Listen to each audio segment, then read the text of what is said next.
السلام عليكم ورحمة الله وبركاته. بسم الله والحمد لله والصلاة والسلام على رسول الله وعلى آله وصحبه أجمعين أما بعد.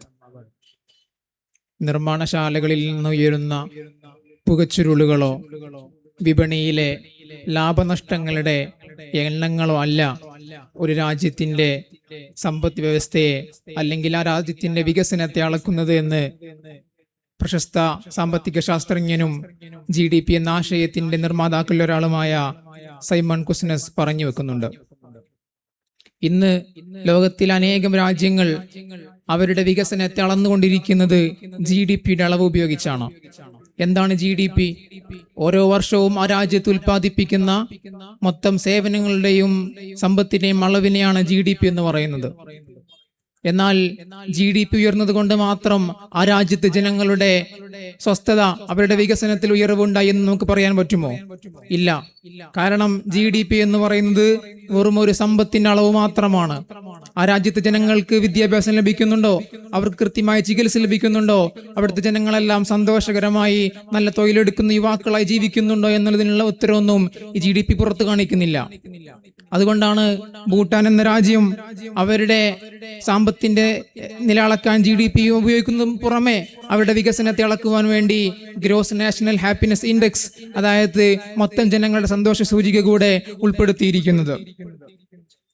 പ്രശസ്ത സാമ്പത്തിക ശാസ്ത്രജ്ഞനായ Adam Smith, David record പോലത്തവർ ഈ സാമ്പത്തിക ശാസ്ത്രത്തെ കുറിച്ച് പറയുമ്പോൾ അവരെല്ലാം രാജ്യത്തിന്റെ സമ്പദ് വ്യവസ്ഥ ഉയരണം, രാജ്യത്ത് GDP വളരണം എന്നെല്ലാം പറഞ്ഞു വെക്കുമ്പോഴും അവരൊരിക്കലും രാജ്യത്തെ GDP വളർന്നാലും ദരിദ്രരുടെ പ്രശ്നം ആരും പരിഹരിക്കാതെ പോകരുത് എന്നാരും അവർ പറഞ്ഞു വെച്ചിട്ടില്ല. നമ്മുടെ ലോകത്തെ ഏറ്റവും കൂടുതൽ GDP ഒന്നാം സ്ഥാനത്ത് നിൽക്കുന്ന രാജ്യം എന്ന് പറയുന്നത് അമേരിക്കയാണ്. 32 ട്രില്യൺ GDPയുമായി ലോകത്ത് ഒന്നാമത് നിൽക്കുന്നത് അമേരിക്കയാണ്. തൊട്ട് താഴെ 6 ട്രില്യൺ GDPയുമായി 6ാം സ്ഥാനത്ത് നമ്മുടെ ഇന്ത്യ രാജ്യം നിൽക്കുന്നുണ്ട്. അത് വെറും ഒരു കണക്കല്ല. 2010 10ാം സ്ഥാനത്തുണ്ടായിരുന്ന ഇന്ത്യയാണ് വളരെ വേഗത്തിൽ 6ാം സ്ഥാനത്തേക്ക് കുതിച്ചുയർന്നത്. അതിൽ നമുക്ക് അഭിമാനിക്കാമെങ്കിലും ഹാപ്പിനെസ് ഇൻഡെക്സിന്റെ പട്ടികയിൽ 143 രാജ്യങ്ങളുടെ ഇടയിൽ 126ാം സ്ഥാനത്താണ് ഇന്ത്യയുടെ ജനങ്ങളുടെ സന്തോഷ സൂചിക എന്ന് പറയുന്നത്. ഈ ഒരു അന്തരം, ഈ ഒരു GDPയുടെയും ഹാപ്പിനെസ് ഇൻഡെക്സിന്റെയും തമ്മിലുള്ള അന്തരം നമ്മെ വലിയൊരു യാഥാർത്ഥ്യത്തെ പഠിപ്പിക്കുന്നുണ്ട്. അവിടെ നമുക്ക് ചിന്തിക്കേണ്ടിയിരിക്കുന്നു.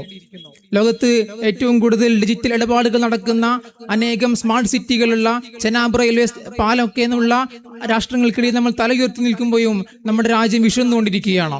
ഈ രാജ്യത്ത് പോഷകാഹാരങ്ങൾ ലഭിക്കാതെ 17 കോടി മനുഷ്യർ മാറത്ത് കുഞ്ഞിനെയും ഏന്തി കഞ്ഞിക്ക് വരി നിൽക്കുന്ന രാജ്യമാണ് ഈ രാജ്യം. ഇപ്പോഴും നമ്മൾ GDPയുടെ കണക്കുകൾ കാണിച്ച് ലോകത്തിന് മുന്നിൽ തലകുനിച്ച് നിൽക്കുമ്പോഴും നമ്മുടെ പ്രശ്നങ്ങൾ ആരും പുറത്തു കാണിക്കാതെ മറച്ചു വെച്ചുകൊണ്ടിരിക്കുകയാണ്.